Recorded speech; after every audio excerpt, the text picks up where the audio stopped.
നമസ്കാരം. ഏവർക്കും എല്ലാ ദിവസവും രാവിലെയുള്ള പ്രീ മാർക്കറ്റ് റിപ്പോർട്ടുകളിലേക്ക് സ്വാഗതം. ഇന്ന് ജൂലൈ 31, 2025 വ്യാഴം. അങ്ങനെ നമ്മൾ നിഫ്റ്റിയുടെ ഈ മാസത്തെ അവസാന ട്രേഡിംഗ് സെക്ഷനിലേക്ക് പ്രവേശിക്കുകയാണ്. ട്രേഡ് താരിഫിന്റെ പ്രഖ്യാപനവും അതുപോലെ തന്നെ ഫെഡ് ഇൻട്രസ്റ്റ് റേറ്റിന്റെ തീരുമാനങ്ങളൊക്കെ പുറത്തു വന്നിട്ടുണ്ട്. അവയെക്കുറിച്ചൊക്കെ നമുക്ക് ഈ വീഡിയോയിൽ വിശദമായി തന്നെ ചർച്ച ചെയ്യാം. ഇന്നലെ നമ്മുടെ മാർക്കറ്റ് നേരിയ നേട്ടത്തോടുകൂടി വ്യാപാരം അവസാനിപ്പിക്കുന്ന കാഴ്ചയാണ് കാണുവാൻ സാധിച്ചത്. പ്രധാനമായും LNTയുടെ ഭാഗത്ത് നിന്ന് വന്ന സർപ്രൈസ് Q1 ഏർണിംഗ്സും US ട്രേഡ് താരിഫുമായി ബന്ധപ്പെട്ട അനിശ്ചിതത്വങ്ങൾ നിലനിന്നതിനാലും അതുപോലെ US ഫെഡിന്റെ ഇൻട്രസ്റ്റ് റേറ്റ് ഡിസിഷനുമായി ബന്ധപ്പെട്ട പോളിസിയുടെ ഔട്ട്കം നിലനിന്നിരുന്നതിനാലും തുടങ്ങി ഒട്ടനവധി കാരണം കൊണ്ട് നേരിയ നേട്ടത്തോടുകൂടി മാത്രമേ വ്യാപാരം അവസാനിപ്പിക്കുവാൻ സാധിക്കുകയുണ്ടായുള്ളൂ. ഒത്തിരിയേറെ ട്രേഡിംഗ് സെക്ഷനുകൾക്ക് ശേഷം ഇന്നലെ വിദേശ ധനകാര്യ സ്ഥാപനങ്ങൾ 850 കോടി രൂപയ്ക്ക് മാത്രമേ ക്യാഷ് മാർക്കറ്റിൽ സെല്ലിംഗ് നടത്തിയുള്ളൂ. തത്സമയം ആഭ്യന്തര ധനകാര്യ സ്ഥാപനങ്ങൾ 1829.11 കോടി രൂപയ്ക്ക് ബൈ നടത്തുകയുണ്ടായി. ഇനി ഇന്നത്തെ നമ്മുടെ മാർക്കറ്റിലേക്ക് വരുമ്പോൾ ഇന്നലെ രാവിലെ പ്രസിഡന്റ് ട്രംപിന്റെ ഭാഗത്തു നിന്നും ഇന്ത്യക്ക് എതിരെ 20 മുതൽ 25% വരെ ഇമ്പോർട്ട് താരിഫ് ഏർപ്പെടുത്തുമെന്നുള്ള സൂചനകൾ വന്നെങ്കിൽ കൂടിയിട്ടും ഇന്നലെ വൈകുന്നേരത്തോടു കൂടി അദ്ദേഹത്തിന്റെ ഭാഗത്ത് നിന്നും ഔദ്യോഗികമായ പ്രഖ്യാപനങ്ങൾ ഉണ്ടായി. എന്നാൽ ഇന്ത്യക്കെതിരെ ചുമത്തിയ 25% താരിഫിനെതിരെ ഇന്ത്യയുടെ നയം പ്രഖ്യാപിക്കുകയുണ്ടായി. ദേശീയ താൽപര്യങ്ങൾക്കാണ് ഇന്ത്യ മുൻഗണന നൽകുന്നതെന്ന് നമ്മൾ ഇതിനു മുൻപും കാണുകയുണ്ടായി. ട്രേഡ് താരിഫ് നെഗോസിയേഷനുമായി ബന്ധപ്പെട്ട ചർച്ചകളിൽ തീരുമാനങ്ങളിൽ എത്താതെ പോയ രണ്ട് ഘടകങ്ങൾ, ഒന്ന് ജനറ്റിക്കലി മോഡിഫൈഡ് അഗ്രികൾച്ചർ പ്രോഡക്ട്സ് അമേരിക്കയിൽ നിന്നും ഇന്ത്യയിലേക്ക് ഇറക്കുമതി ചെയ്യുന്നതുമായി ബന്ധപ്പെട്ട കാര്യങ്ങളിലും അതുകൂടാതെ ഡയറി പ്രോഡക്ട്സിന്റെ അമേരിക്കയിൽ നിന്നുള്ള ഇറക്കുമതിയുമാണ്. ജനറ്റിക്കലി മോഡിഫൈഡ് അഗ്രികൾച്ചർ പ്രോഡക്റ്റുകൾ ഇന്ത്യയിലേക്ക് വരികയാണെങ്കിൽ അത് നമ്മുടെ ഇന്ത്യൻ ഇക്കണോമിയെ തന്നെ സാരമായി ബാധിക്കും. നിലവില് ഇന്ത്യൻ സുപ്രീം കോടതി പോലും ഇന്ത്യയിലെ ജനറ്റിക്കലി മോഡിഫൈഡ് ആയിട്ടുള്ള കൃഷിരീതിയെ തടഞ്ഞിരിക്കുകയാണ്. ഈ രണ്ട് പ്രധാനപ്പെട്ട കാരണങ്ങളാണ് ഇന്ത്യക്കെതിരെ 25% താരിഫിലേക്ക് US പ്രസിഡന്റ് ട്രംപിനെ നയിച്ചതെങ്കിലും അത് ഇന്ത്യ റഷ്യയുമായുള്ള സഹകരണത്തിന്റെ ഭാഗമായിട്ട് ഇന്ത്യയുടെ 40 മുതൽ 42% ക്രൂഡ് ഓയിൽ റഷ്യയിൽ നിന്നും ഇമ്പോർട്ട് ചെയ്യുന്ന ഒരു കാരണവും 25% ട്രേഡ് താരിഫ് അമേരിക്ക അടിച്ചേൽപ്പിക്കുവാനുള്ള മറ്റൊരു ട്രിഗറിംഗ് പോയിന്റ് ആയിട്ട് മാറുകയുണ്ടായി. എന്തൊക്കെയാണെങ്കിലും ഇതിന്റെ ഒരു ആക്ഷൻ ഇന്ന് നമ്മുടെ മാർക്കറ്റിൽ തീർച്ചയായും പ്രതീക്ഷിക്കേണ്ടതാണ്.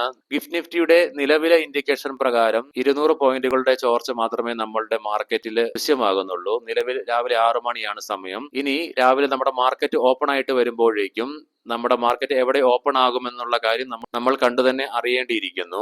ട്രേഡ് താരിഫിന്റെ പ്രഖ്യാപനത്തിന്റെ അനുരണനം ഇന്ന് നമ്മുടെ ടെക്സ്റ്റൈൽ സ്റ്റോക്കുകൾ, എക്സ്പോർട്ടിംഗ് ബിസിനസ്സുമായി ബന്ധപ്പെട്ട് നിലനിൽക്കുന്ന എല്ലാ സ്റ്റോക്കുകളിലും ഇന്ന് ബാധിക്കാൻ സാധ്യതകൾ ഏറെയാണ്. ട്രേഡ് താരിഫ് ഔദ്യോഗികമായി പ്രഖ്യാപിച്ചെങ്കിൽ കൂടിയിട്ടും നെഗോസിയേഷനുള്ള സാധ്യതകൾ മുൻപിൽ നിൽക്കുന്നുണ്ട്.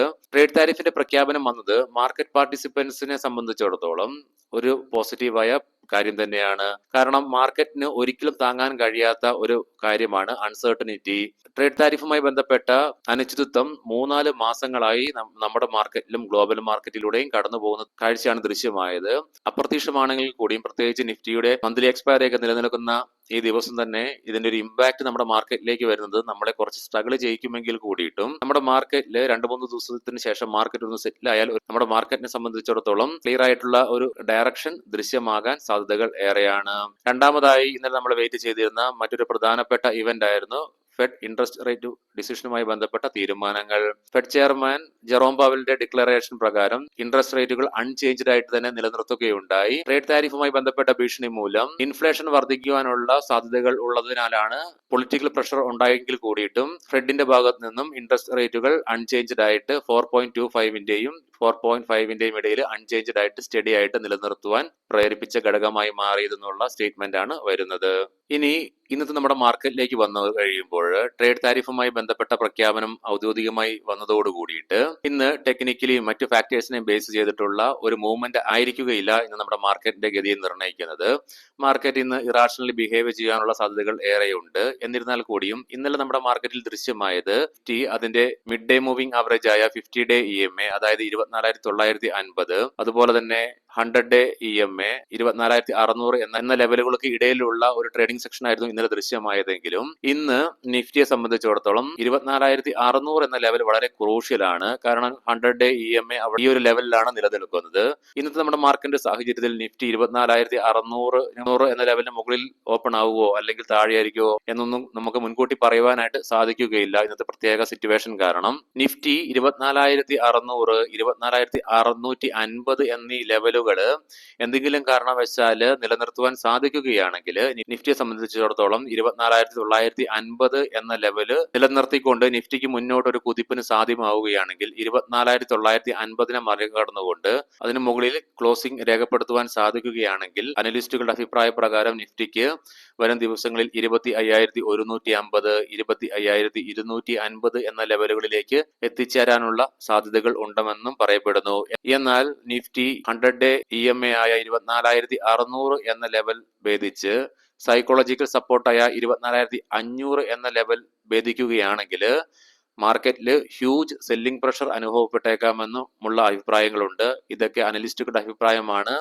മാർക്കറ്റാണ്. മാർക്കറ്റിൽ ഒരു കാര്യവും കോൺക്രീറ്റ് അല്ല. എപ്പോൾ വേണമെങ്കിലും മാർക്കറ്റിൽ കാര്യങ്ങൾ മാറി മറിയാം എന്നുള്ള കാര്യം കൂടി മനസ്സിൽ വെക്കുക. ഇന്നത്തെ ദിനത്തിൽ പ്രത്യേകിച്ച് ഈ കാര്യങ്ങളൊന്നും ആപ്ലിക്കബിൾ ആകണമെന്നില്ല.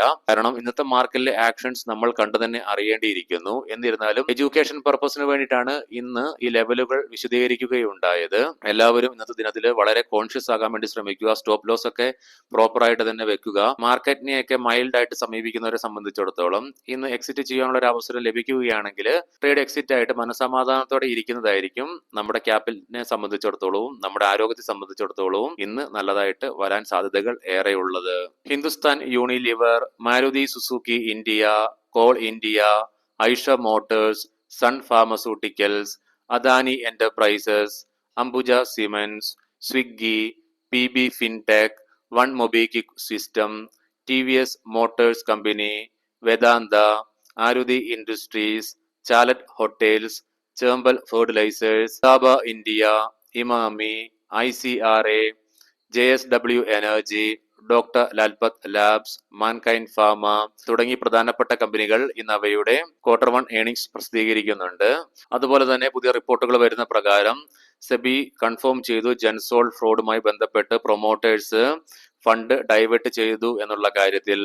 അതുപോലെ തന്നെ റിപ്പോർട്ടുകൾ വരുന്നുണ്ട് മുകേഷ് അംബാനി 15,825 കോടി രൂപ ജിയോ ഫൈനാൻഷ്യലിലേക്ക് ഇൻഫ്യൂസ് ചെയ്യുന്നുണ്ട്. പ്രൊമോട്ടേഴ്സ് സ്റ്റേക്ക് 54% വർദ്ധിപ്പിക്കുവാനായി. ഇന്നലെ ലീഡിംഗ് ആയ ഇന്ത്യൻ ADR സ്റ്റോക്സിൽ ആക്സിസ് ബാങ്ക് ഫ്ലാറ്റായി ക്ലോസിംഗ് രേഖപ്പെടുത്തുകയുണ്ടായി. തത്സമയം മറ്റെല്ലാ ADR സ്റ്റോക്സും നഷ്ടത്തോടുകൂടി വ്യാപാരം അവസാനിപ്പിക്കുന്ന കാഴ്ചയാണ് ദൃശ്യമായത്. കൂട്ടത്തിൽ ഡോക്ടർ റെഡ്ഡീസ് ലാബാണ് 4.5% ഇടിവ് നേരിട്ടുകൊണ്ട് ഏറ്റവും വലിയ ലൂസറായി മാറിയത്. ഇന്ന് ഒത്തിരിയേറെ പ്രധാനപ്പെട്ട ഗ്ലോബൽ ഇവന്റ്സുകൾ ഉണ്ട്. 10:30 കൂടിയിട്ട് ജപ്പാനിൽ നിന്നും കൺസ്യൂമർ കോൺഫിഡൻസ് ഡാറ്റ വരാനിരിക്കുന്നു. 12:15 തുടങ്ങി ഫ്രാൻസിൽ നിന്നും, ഇറ്റലിയിൽ നിന്നും, ജർമ്മനിയിൽ നിന്നും ഇൻഫ്ലേഷൻ ഡേറ്റകൾ ജൂലൈ മാസത്തെ വരുന്നുണ്ട്. വൈകുന്നേരം നമ്മുടെ മാർക്കറ്റ് അടച്ചതിന് ശേഷം 6 പേഴ്സണൽ ഇൻകം അമേരിക്കയിൽ നിന്നും വരുന്നുണ്ട് ജൂൺ മാസത്തെ. അതുപോലെ തന്നെ core PCI price index data, personal spending data തുടങ്ങിയവ വൈകുന്നേരം 6 US നിന്നും ഇന്ന് റിലീസ് ചെയ്യും. ഇനി നമുക്ക് ഗ്ലോബൽ മാർക്കറ്റുകൾ പരിശോധിക്കാം. ഇന്നലെ അമേരിക്കയിൽ S&P 500 സ്ലൈറ്റ്ലി നെഗറ്റീവായിട്ട് വ്യാപാരം അവസാനിപ്പിച്ചപ്പോൾ നാസ്ഡാക്കിന് നേരിയ നേട്ടത്തോടുകൂടി വ്യാപാരം അവസാനിപ്പിക്കുവാനായി. എക്സ്പെക്ട് ചെയ്തതുപോലെ തന്നെ ഇൻട്രസ്റ്റ് റേറ്റ് ഡിസിഷൻ വന്നതിനാലും നിലവിൽ ഡോ ജോൺസ് ഫ്യൂച്ചർ 100 പോയിന്റുകളുടെ നേട്ടത്തോടു കൂടി തന്നെ വ്യാപാരം തുടരുന്നു. യൂറോപ്യൻ മാർക്കറ്റ്സിൽ 3 മാർക്കറ്റുകളും ഇന്നലെ നേരിയ നേട്ടത്തോടു കൂടി വ്യാപാരം അവസാനിപ്പിക്കുന്ന കാഴ്ചയാണ് ദൃശ്യമായത്. ഇന്ന് ഇന്ത്യൻ മാർക്കറ്റിലേക്ക് വന്നു കഴിയുമ്പോൾ നമ്മുടെ മാർക്കറ്റിന്റെ ഓപ്പണിംഗ് എങ്ങനെയാണെന്ന് നിലവിൽ പറയുവാനായിട്ട് സാധിക്കുകയില്ല. എന്നാലും നമുക്കൊരു ഗ്യാപ് ഡൗൺ ഓപ്പണിംഗ് ഇന്ന് എക്സ്പെക്ട് ചെയ്യണം. ഏഷ്യൻ മാർക്കറ്റ്സിലേക്ക് വരുമ്പോൾ നിലവിൽ ജപ്പാനും കൊറിയൻ മാർക്കറ്റുകളും ഓപ്പൺ ആണ്. ഇരു മാർക്കറ്റുകളും നേട്ടത്തോടു കൂടി തന്നെ വ്യാപാരം തുടരുന്നു. കൊമോഡിറ്റിയിലേക്ക് വരുമ്പോൾ ബ്രെൻ ക്രൂഡും ക്രൂഡ് ഓയിലും വീണ്ടും കുതിച്ചുയരുന്നുണ്ട്. ബ്രെൻ ക്രൂഡ് 72 മുകളിലും ക്രൂഡ് ഓയിൽ 70 മുകളിലേക്കും കടക്കുകയുണ്ടായി. ഗോൾഡിലും ഉയർച്ച തന്നെയാണ് ദൃശ്യമാകുന്നത്. ഇനി നമുക്ക് നിഫ്റ്റിയുടെയും ബാങ്ക് നിഫ്റ്റിയുടെയും ടെക്നിക്കൽസിലേക്ക് പ്രവേശിക്കാം. നിഫ്റ്റിയുടെ PCR 0.78 ആയിട്ടും മാക്സ് പെയിൻ 24,900 എന്ന നിലയിലുമാണ്. മന്ത്ലി ഓപ്ഷൻസ് ഡാറ്റ പ്രകാരം 25,000 എന്ന സ്ട്രൈക്കിലാണ് കോൾ സൈഡിലേക്ക് ഏറ്റവും കൂടുതൽ ഓപ്പൺ ഇൻട്രസ്റ്റ് കാണുവാൻ സാധിക്കുന്നതെങ്കിലും മാക്സിമം കോൾ റൈറ്റിംഗ് 24,900 എന്ന സ്ട്രൈക്കിലാണ് ദൃശ്യമാകുന്നത്. 24,800 എന്ന സ്ട്രൈക്കിലാണ് പുട്ട് സൈഡിലേക്ക് ഏറ്റവും കൂടുതൽ ഓപ്പൺ ഇൻട്രസ്റ്റ് ദൃശ്യമാകുന്നതെങ്കിലും 24,850 എന്ന സ്ട്രൈക്കിലാണ് ഏറ്റവും കൂടുതൽ പുട്ട് റൈറ്റിംഗ് ദൃശ്യമാകുന്നത്.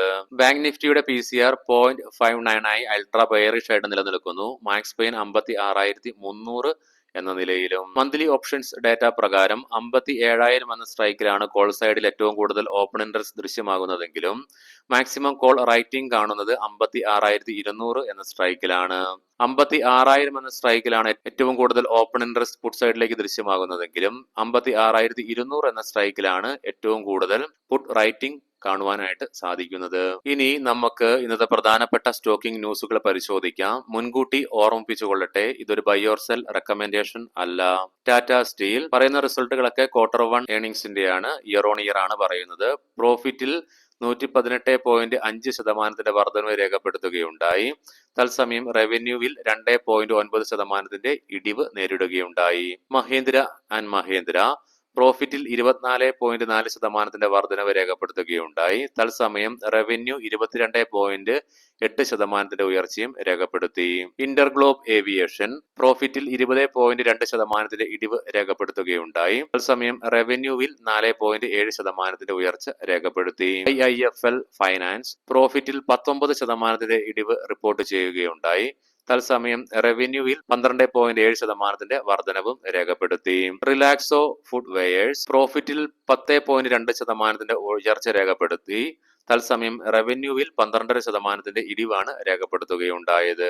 ITD സിമെന്റേഷൻ പ്രോഫിറ്റിൽ 37% ഉയർച്ച രേഖപ്പെടുത്തുകയുണ്ടായി. റവന്യൂവിലും 6.8% ഉയർച്ച രേഖപ്പെടുത്തി. കെയ്ൻസ് ടെക്നോളജി പ്രോഫിറ്റ് 46.9% ഉയർച്ച രേഖപ്പെടുത്തി. തത്സമയം റവന്യൂവിലും 33.6% ഉയർച്ച രേഖപ്പെടുത്തുകയുണ്ടായി. ഏവർക്കും നല്ല ഒരു ട്രേഡിംഗ് ദിനം ആശംസിക്കുന്നു. വൈകുന്നേരം പോസ്റ്റ് മാർക്കറ്റ് റിപ്പോർട്ടുമായിട്ട് കണ്ടുമുട്ടാം. നന്ദി, നമസ്കാരം.